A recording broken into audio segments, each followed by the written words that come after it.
Bonjour tout le monde.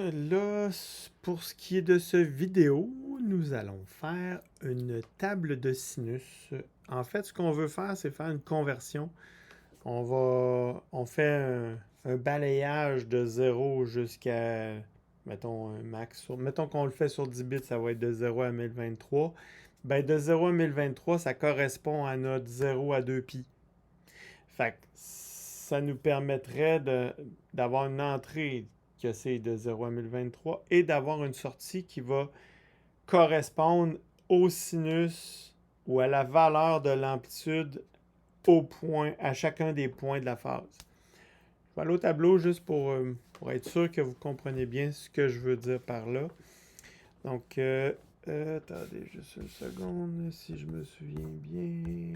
C'est ça ici. Voilà. Donc, pour faire quelque chose de simple, on a besoin de faire un compteur qui fait ça comme ça. OK? Donc, il va essayer de 0 jusqu'à 1023. OK? Donc, il y a en tout 1024 données. OK? Puis, ces valeurs-là, en fait, ce qu'on va faire, c'est qu'on va transformer ça en un sinus qui, lui, va être comme ça. OK? Le sinus va de là à là. Donc, c'est comme si la phase, ça, là, cette partie-là, on va ramener ça ici, paf, de 0 à 1023, qui va correspondre, si vous voulez, à 0 à 2pi. OK? Fait que le point qui est ici, mettons qu'on met un chiffre dessus, mettons que c'est le point 33. Ben, en fait, le point 33 correspond à 2pi fois le rapport entre max puis 33. Donc, 33 sur 1024 valeurs.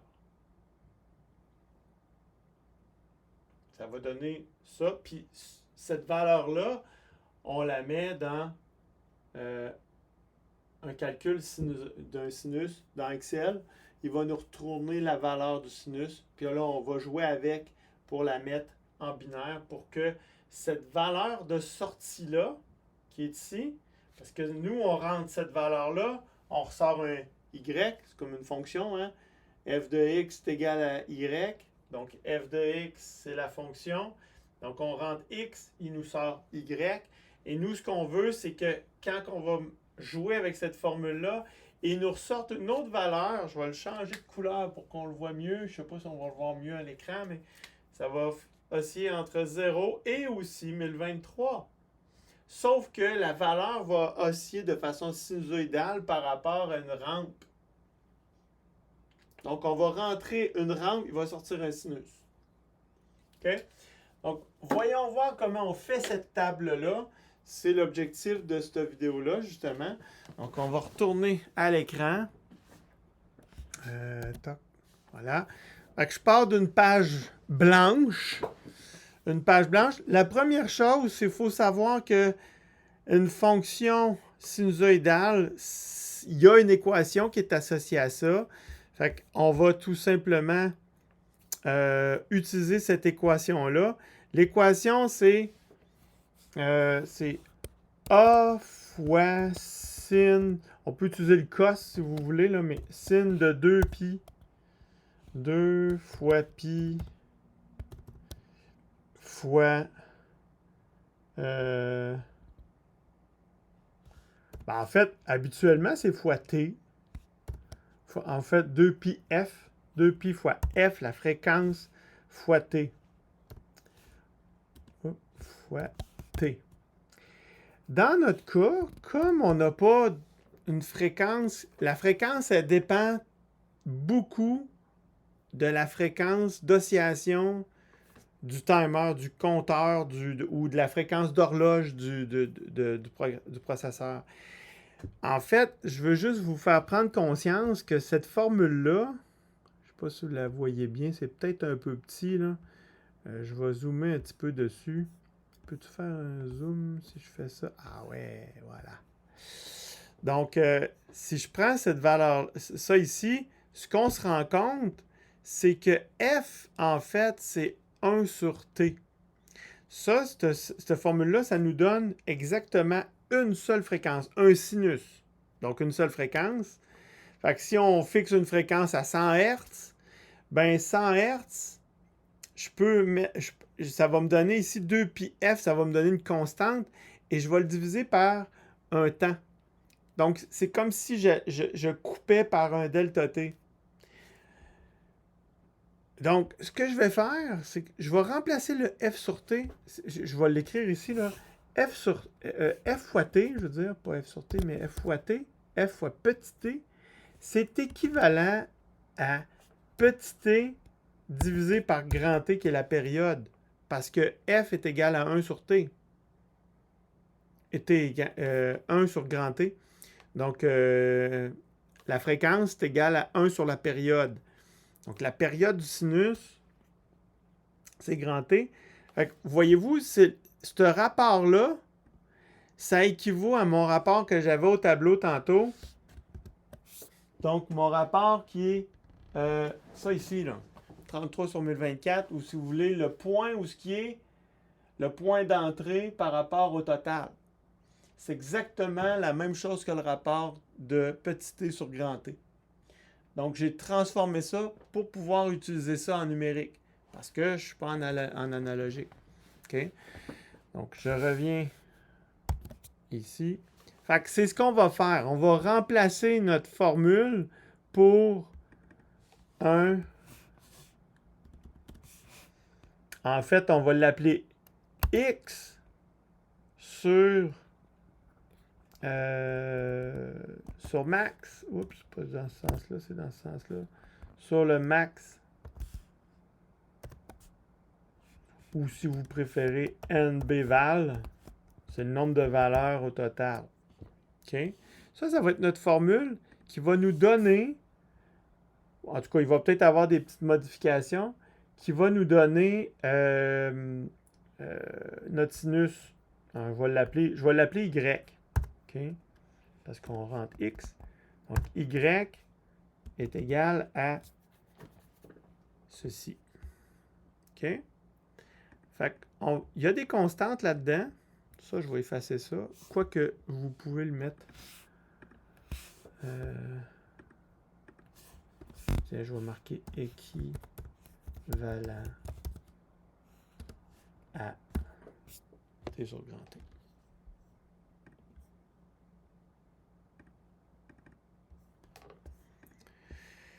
Donc, ce qu'on va faire, c'est qu'on va se définir tout simplement.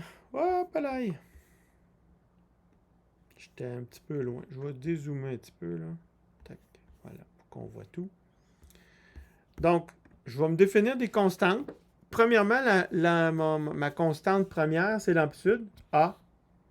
Donc, amplitude, c'est 1. Je vais garder ça de même. Je vais me rajouter une phase, phi. Même si elle est de 0. On verra ce que ça peut changer dans mes affaires. Nombre de bits de sortie, NB. Tiens, moi, je vais avoir quelque chose de complet. Bit sortie. On va mettre 10 bits.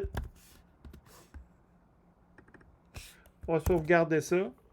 Je vais aller porter ça dans mon dossier d'essai qui est sur mon Arduino. Sur mon Mac. Hop. Donc, c'est dans Arduino. Traitement de signal. J'ai appelé ça.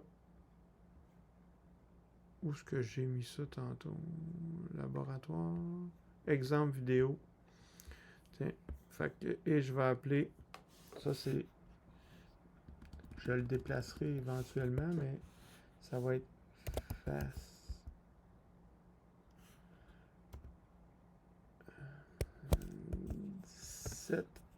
7.2. Il va être à la même place. Puis ça, c'est table sinus. Voilà. Enregistrer. Fait que, ensuite de ça, combien je vais avoir d'échelons là-dedans? Si j'ai 10 bits, ben évidemment, j'ai NB échelon. C'est égal à 2 exposants. L'exposant, c'est un petit chapeau. Exposant, ça ici. Paf. 1024. La valeur max,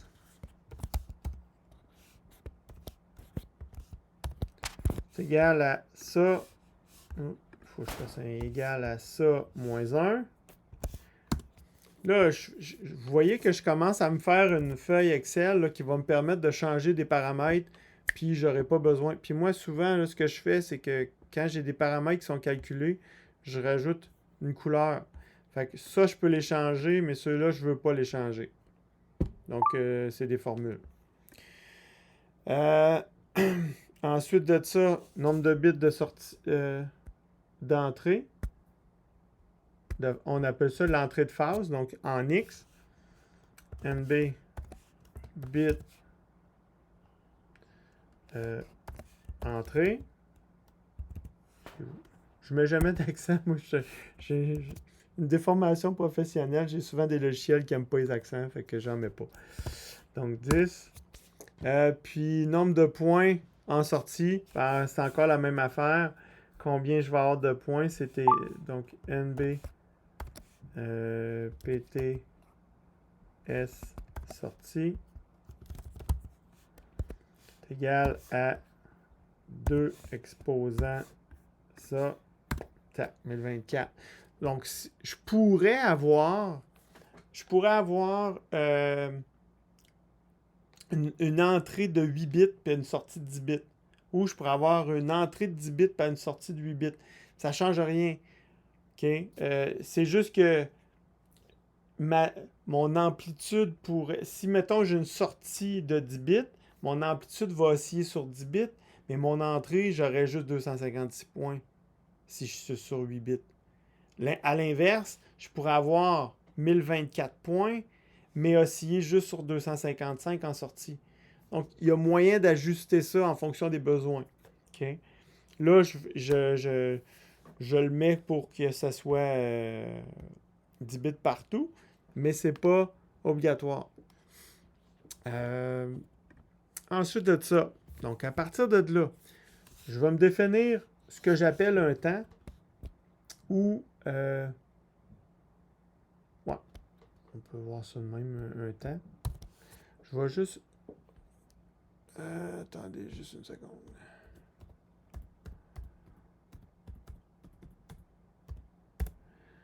Ouais. En fait, c'est plus un index, le numéro du point, si vous préférez. C'est pas un temps. Si j'avais fait mon truc sur du temps, j'aurais peut-être pu. Je vais me laisser de la place si jamais j'ai d'autres constantes à rajouter. Là. Mais je vais l'appeler l'index. L'index du point. C'est un tableau que je vais générer. Fait que je vais avoir le premier nombre qui va être le bit 0. Pas le bit 0, mais l'index 0. Puis ensuite de ça, je vais avoir les prochains qui vont être de 0 jusqu'à 1023 en fait. Le premier calcul de sin, ça va être le calcul original. Fait que je vais commencer par ça. Fait que, et je vais aller porter ma poignée jusqu'à temps que j'aille 1023. Ça en fait pas mal. Mais c'est pour ça qu'on utilise Excel. Je préfère utiliser Excel que de le faire à la main.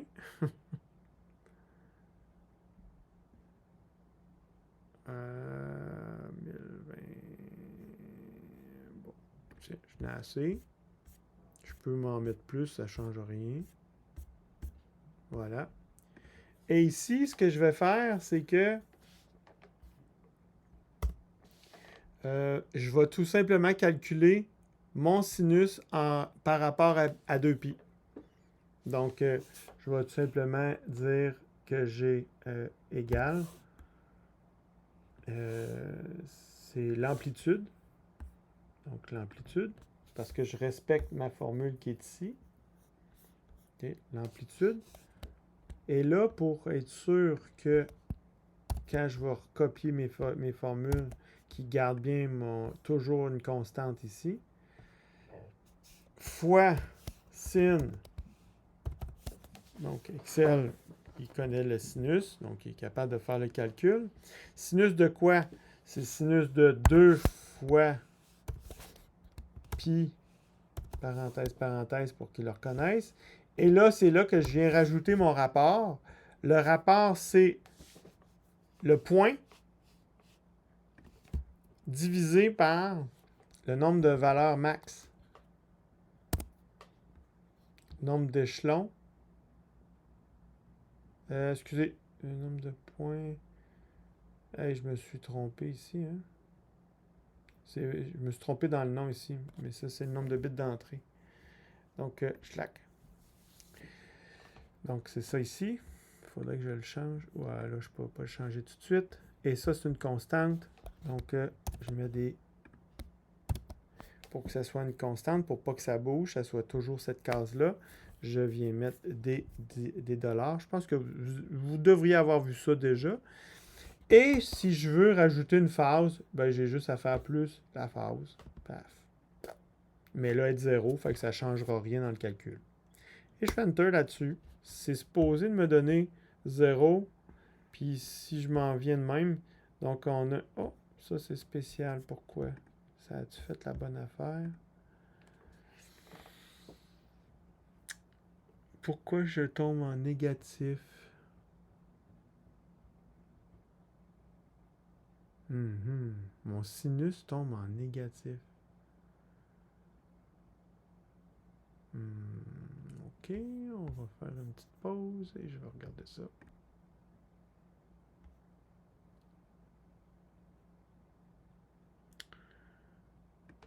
OK, je viens de trouver. On a ici B2 et je tombe à B3. Donc, il ne faut pas que j'oublie de mettre ça ici en absolu et de garder clac clac. Et là, si je l'étire, il va rester à B2. Ah oui, je soustrayais ben trop. Bon, OK. Faut pas oublier de changer ça ici. C'est le nombre de points de l'entrée.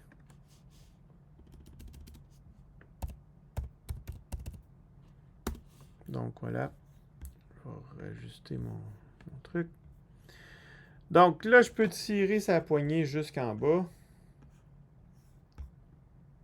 Hop.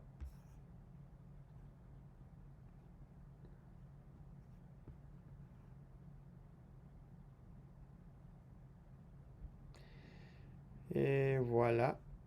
Il est intelligent, il ralentit. Et là, moi, ce que je veux, c'est transformer ça en point fixe. Je ne veux pas avoir des virgules. Là. Je veux être en point fixe. J'ai 10 bits. Fait que là, ce qui est pas intéressant, c'est que j'ai des valeurs négatives. Si vous regardez, là, je tombe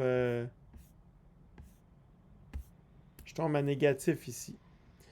Donc, pour ne pas avoir de valeur négative, ce qu'il faut que parce que je sais autour de 0. Donc, il faut que j'augmente. Il faut que je fasse un offset. Fait que pour faire un offset, ce que je vais faire, c'est que je vais prendre cette valeur-là, puis je vais ajouter l'amplitude dessus. Donc, je vais faire A plus A sin de machin truc. Donc, égal à l'amplitude, ça, plus ça. OK. Puis l'amplitude, c'est en absolu aussi. Pouf. Pouf. Fait que là, je tombe à 1. Fait que là, je vais essayer entre 1 et... entre 0 et 2, en fait. OK.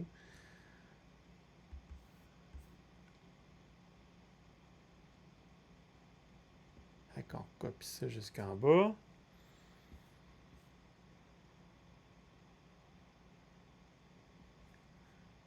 Tac. Donc, vous voyez bien que je me rends presque à 2. fait, je dois me rendre à 2. Ouais, 2, c'est ça. Voilà. Et là, c'est là que ça commence à se tortiller un petit peu. Il faut que je convertisse ça en valeur numérique. Fait que là, ici, il faudrait que ça soit la valeur 255. Non, excusez, 511. Il faudrait que ça soit 511 quand je suis dans le milieu, puis je monte jusqu'à 1023, puis je redescends jusqu'à 511, puis je redescends jusqu'à 0, puis là, je remonte. OK? Donc, c'est. Fait qu'il faut que je multiplie ça par le max, en fait, puis que j'arrondisse mes valeurs. Fait que, voyons. J'ai quand même mon petit exemple à côté de moi, là, ça me le prend. Je ferai pas. Sinon, il faudrait que je réfléchisse un petit peu plus que ça. Donc, ce que je fais, c'est que je prends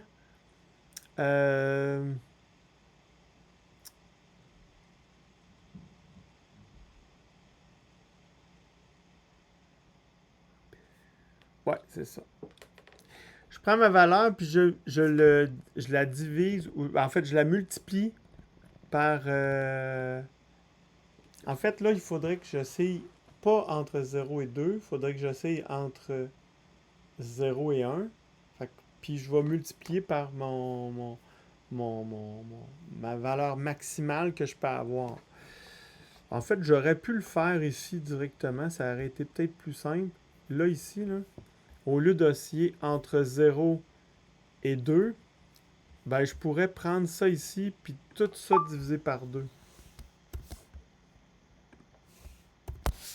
Fait que comme ça, je vais osciller entre 0 et 1. Si je fais ça, qu'est-ce qui se passe? Oh, ça marche pas. Corriger... Accès-vous... Non. Il veut pas. Ça me prend un divisé. Excusez-moi. Hop, comme ça. Voilà. Fait que là, je suis à 0.5. Fait que là, si je recopie ça jusqu'en bas. Allez, vas-y.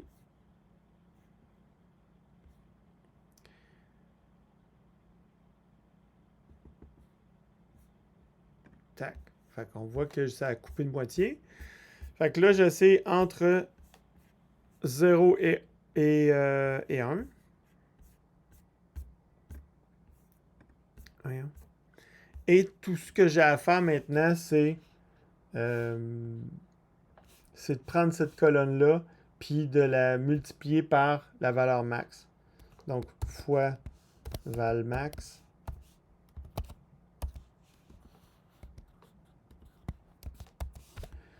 Donc, je vais prendre ça fois Valmax. Valmax qui est 1023. Voyez-vous que ce qui est le fun avec ça, c'est que si je change mon nombre de bits, tout va se calculer tout seul. Et il faut que je le mette en absolu. Poc, poc, enter. Et là, par contre, c'est ça. Et là, il arrondit pas. Moi, il faut que je m'assure qu'il arrondisse. Parce que là, je pourrais aller chercher même plus de JIT après la virgule. Mais moi, je vais tronquer. Donc, je vais tout simplement dire tronc. Il est intelligent assez pour ça. Tronc ça. Paf. 511. Et là, à partir de là, je peux l'étirer jusqu'en bas. Et là, ce que ça fait, c'est que j'ai plus de décimales.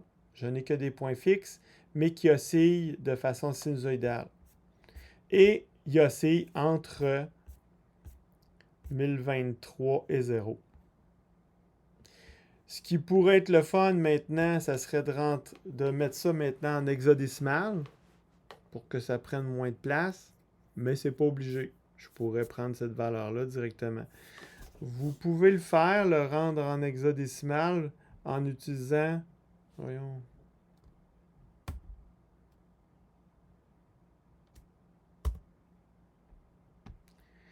En utilisant... bon, je sais pas si c'est la même chose dans Excel, mais ça doit être ça, oui. Donc, HX, hexa. Donc, vous utilisez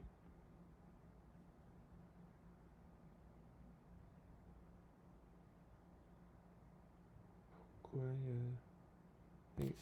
Ça, c'est quoi ça? Ah, ok. Vous pouvez utiliser... Ah ben, ça, c'est pas pire. Ça faisait longtemps que j'avais fait cette table-là. Là, je la refais, ça, c'est pas pire. Fait que j'utilise la fonction dec décimal to hexa. Decex. Vas-y, t'es capable. Ça. Et là, je vais prendre ça en décimal. Et je vais utiliser... Là, je n'ai pas présentement, mais je vais utiliser une constante qui est nombre de digits. Fait que je vais utiliser ça ici. Clac. Et là, évidemment, ça ne marchera pas, là, mais je vais mettre, mettons, je vais mettre 3 digits. Ah. Enter. 3. Clac. Voilà. Et je vais venir modifier ça pour que ce soit une constante. Donc, je vais mettre et $. Voilà. Avec 3 digits. Puis ça, c'est NB digit hexa. Puis, vous pouvez peut-être trouver un moyen de... Là, il faudra que je le cherche, mais je pense qu'il y a un moyen de venir rajouter quelque chose en avant là, pour que ça soit 0x, machin truc. Pour pas avoir à le copier dans tout ça, Mais moi, je vais faire du cheval. J'appelle ça du cheval. Donc, je vais copier puis je vais venir modifier dans mon code pour que ça fonctionne par la suite. Vous voyez qu'il travaille un petit peu plus, là, mais... Ah, voilà. Pouf. Donc, ma valeur est maintenant en hexadécimal. Fait que... Et là, je vais m'assurer que tout fonctionne. Fait que je vais venir faire un graphique de ceci en fonction... Donc, je vais tout afficher avec la valeur qui est ici. Et pour sélectionner, j'utilise CTRL sur PC ou commande sur Mac.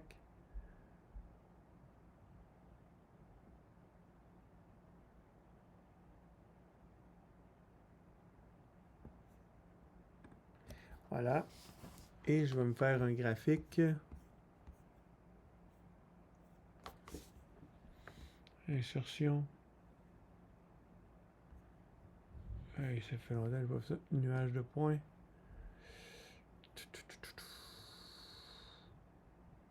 Courbe empilée. Courbe. Tac. Non. Pas ça que je voulais. Vous êtes sûrement meilleur que moi là-dessus. Je veux faire en sorte que les deux séries sont...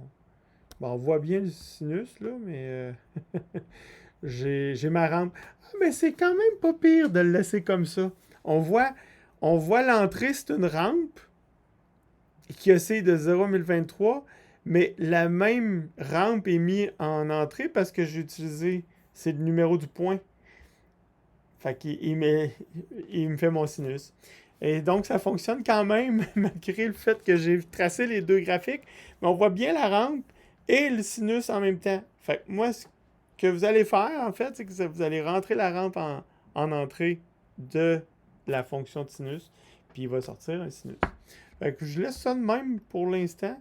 Mais évidemment, il y en a peut-être qui vont vouloir aller un petit peu plus loin, là. Je sais que dans les années passées, il y en a qui ont transformé leur colonne en ligne là, pour que ça soit plus facile à rentrer dans le code en C. Mais moi, ce que je fais, c'est que je prends la valeur qui est ici, je la copie, puis je la colle directement dans mon code. Ce que je vais faire dans le prochain vidéo. Fait que, à bientôt!